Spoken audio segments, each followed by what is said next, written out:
Hi everyone!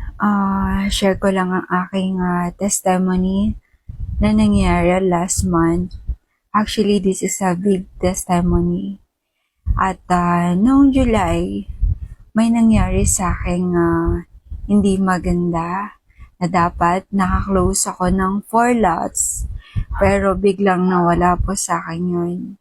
And sobrang nalungkot ako at umiyak ako kay Lord na kahit hanggang ngayon, kapag nagkakwento ako, hindi pa rin ako nakaka-move on. Umiiyak pa rin po ako, guys. So, nagpray ako. Sabi ko, Lord, alam kong hindi po para sa akin yun. Alam kong hindi po yun ang plano mo po sa akin. Pero, alam ko din po na mas may nakalaan ka pong the best para sa akin, Lord, na account.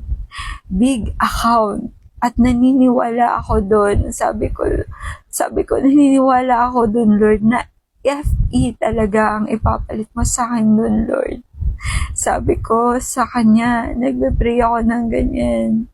Tapos, natapos lang ang July, guys, na isang lot lang ang na-close ko, na supposed to be 5 lots, pang 5 lots dun sa 4 lots na yun. Ayun, umabot na ng August. Sabi ko, Lord, first week na ng August, please, asan na po yung FE, Lord? Naniniwala talaga ako, Lord, na may ibibigay ka sa akin na FE. Hindi ko alam kung kanino manggagaling. Hindi ko alam kung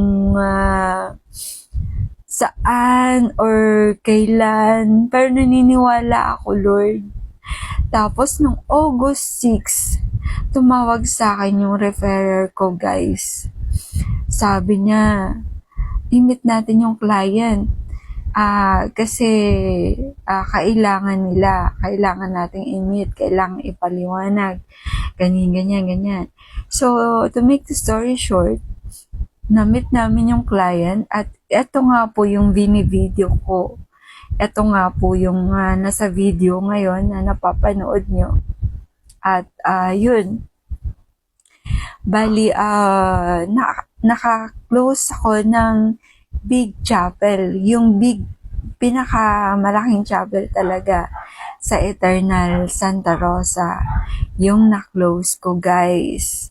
So, nagpapasalamat ako sa kay Lord dahil yun, una pa lang, big chapel na. So, sabi ko, talagang F ito. Tapos, ang kinuha sa akin, guys, alam nyo kung ano? Family estate, guys. Grabe. Hanggang ngayon, naluluha ako. Naiiyak ako sa tuwa. Dahil, grabe. Dininig ni Lord ang panalangin ko, guys. Yun yung big testimony ko. Nasabi ko.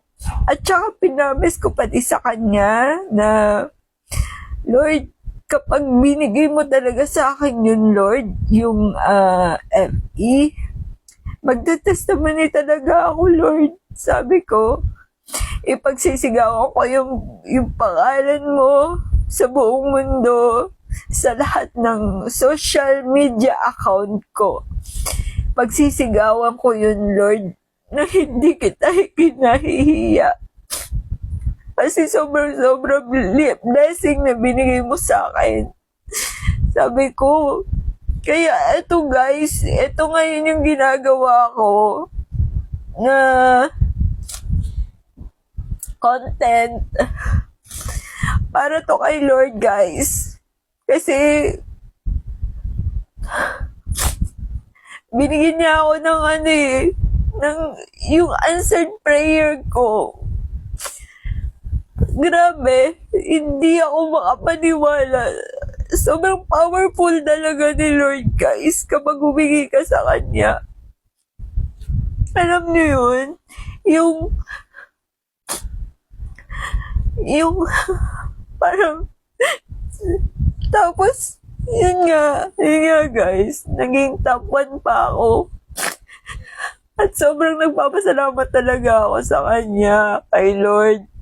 Dahil hindi ko akalain na walang 4 lots sa akin noong July. Grabe, hindi lang doble, hindi lang triple guys. 24 lots ang pinalit niya. O, diba? Kaya sobrang nagpapasalamat talaga ako ng bonggang-bongga sa kanya. At sobrang binalik ko rin yun sa serbisyo ko, sa family ng client ko. Grabe. Nakaburol ang kanilang kaanak sa chapel. Sobra, halos gabi-gabi andun ako. At natutuwa din ako dahil sobrang pinagkakatiwalaan ako ng family ng client ko. Dahil kahit ano, ako yung hinahanap. At sobrang tuwang-tuwa ako dahil pinagkakatiwalaan ako ng bongga. At ayan, dahil sa gabi-gabi, nandun ako, halos lahat ng buong family kilala na ako. At yun nga, pagkatapos ng libing guys, sobrang nagpasalamat talaga ng bongga sa akin yung asawa, yung husband ng namatay. Kasi nga, dahil dun sa pagtulog ko sa kanila, hindi ko talaga binitawan, hindi ko sila hinayaan. Simula pa lang ng pagsundo namin sa hospital hanggang sa inilibing guys. Hindi ko hinayaan. Ayun. At share ko lang din to guys sa karanasan ko, no? As a salesperson. Dapat lahat ng salesperson, ganun guys, ganun yung servisyo dapat. Nagbigay natin yung after sales sa kanila. Tapos, yung pag tayong complain, kung hinahanap man tayo, 'di ba? Kumbaga, ako, para sa akin guys, share ko lang, para sa akin, natutuwa ako pagka hinahanap ako ng family, ng kung sino man. Ibig sabihin kasi, pinagkakatiwalaan ka. Ibig sabihin kasi, ikaw yung nakakaalam ng lahat ng bagay doon. Which is, tuwang-tuwa talaga ako na ganon yung turing nila sa akin. Diba? Yung parang in-demand ka sa kanila. Diba? At saka ito pa guys, ma-share ko lang sa mga salesperson na kagaya ko, na dapat positive lang tayo palagi. Mag-pray tayo kay Lord. At yun nga, sabi nila,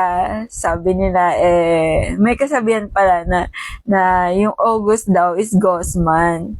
Pero guys, mas paniwalaan nyo ang magagawa ni Lord kaysa ghost month na yan, di ba? Walang ghost month guys. Kay Lord, basta kay Lord ka, walang ghost month, di ba? So, ayun. Sobrang grabe talaga, di ba? Hindi ako makakapaniwala na yung 4 lots, grabe. 24 lots talaga yung pinalit ni Lord. Sobrang tuwa ako, guys. Kaya hanggang ngayon, iiyak pa rin ako sa pasasalamat ko kay Lord. Dahil binigyan niya ako ng kanyang blessings. O, diba? Kaya kayo guys, no? Yung mga salesperson kagaya ko. And, magdiwala lang kayo kay Lord. At syempre, gawin nyo rin lahat ng makakaya nyo, 'di ba? Para maka-close ng big accounts. Yung kagaya ko kasi, follow up ako ng follow up.